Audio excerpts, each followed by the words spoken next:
Coming up on Hawk TV, we take a look into the top 5 moments this year as voted by you.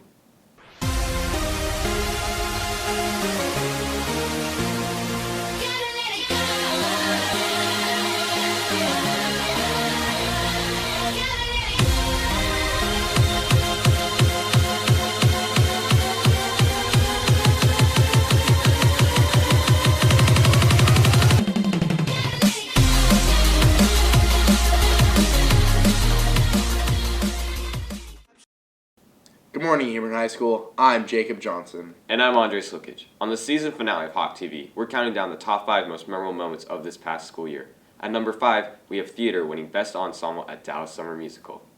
The musical White Christmas has won the Best Ensemble and Chorus Award and was announced the winner by televised news show Dallas Morning News. The Dallas Summer Musicals is an awards ceremony where all the high schoolers that participate in it around the Dallas area get to go to the music hall at Fair Park, and it's a big competition through every musical. And there's different categories like Best Musical, Best Ensemble, different tech awards, so it's really for everyone. With hours of rehearsals and practicing, White Christmas has made the Hebron Hawks proud. It was an amazing achievement. Everyone was so excited. There were tears, and they all really deserved it because they'd worked long hours and practice after practice just to get the moves right. With hours of rehearsing dance tap routines and setting up new stages, White Christmas was created by a team.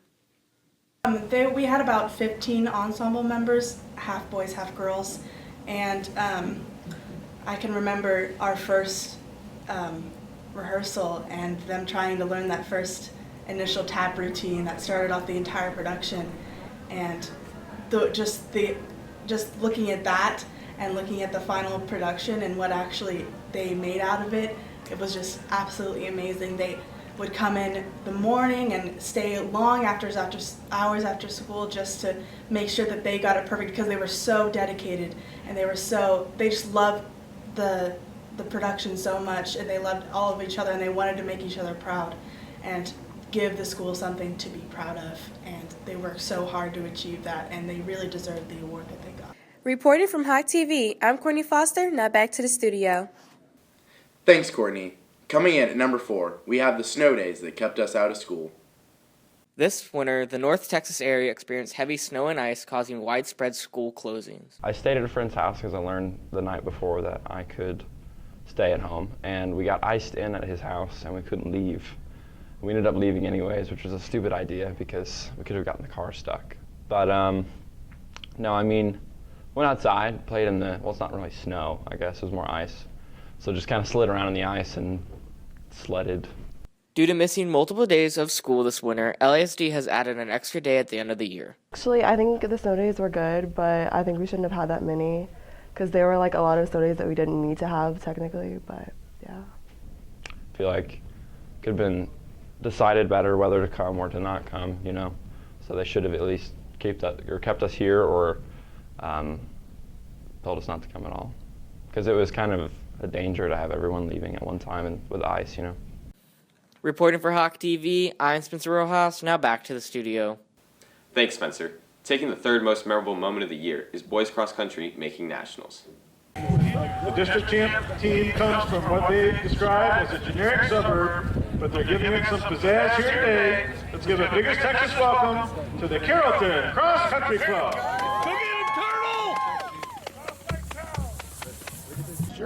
Just a week after the boys cross-country team won the District 5A title, they went to compete in the Nike Regional Meet.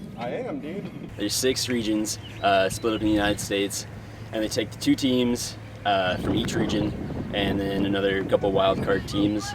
So it's not just who's the fastest in the state of Texas, it's who's the fastest in the state of Texas, Oklahoma, Arkansas, Louisiana. You know, there's a 5-state region. So it's a pretty big deal to make it out of the Nike region. After winning 2nd at the regional meet, the team went to compete at the Nike National Meet in Portland, Oregon. It was different. I don't think we really felt like out of our element. But you know, it was just different. Like it was a lot colder there. It was definitely a different experience. The only thing I was worried about is being too cold.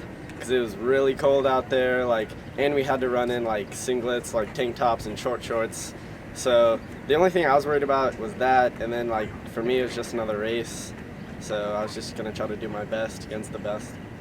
Reporting for Hawk TV, I'm Jim Stewart. Now back to the studio.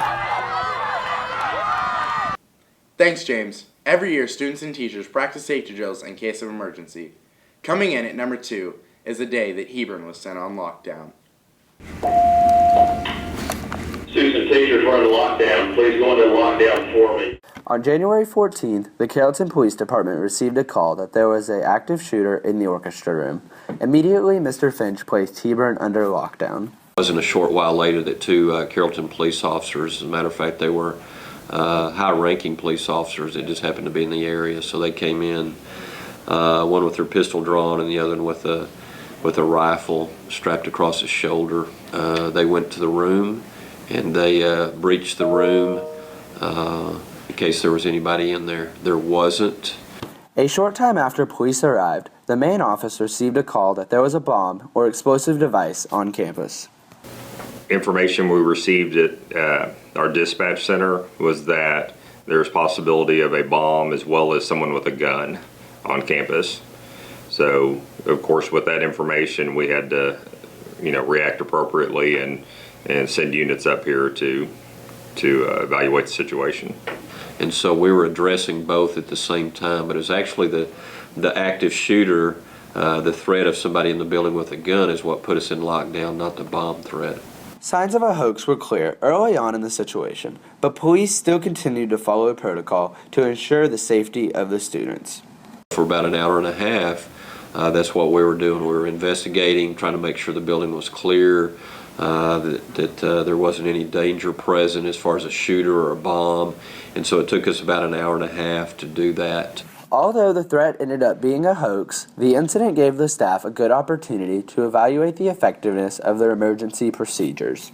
I think for our students, I'd say 99.9% of our students, they were great. They've really cooperated with the teachers and with us when we went into lockdown. We had a couple of concerns where students were talking. There were some students that opened doors and came out into the hallway when police were present. And we had a student slide a note under a door out into the hallway that was inappropriate as well. So all those things had to be investigated. Reporting for Hawk TV, I'm Reese Woodhill. Now back to the studio. Thanks, Reese. And finally, as voted by you, #1 spot is girls soccer winning state against Plano West. This year, the girls became the first team in Hebron soccer history to win a state champion title. Going to the championship round of playoffs, the entire team had high expectations when getting ready to play Plano West.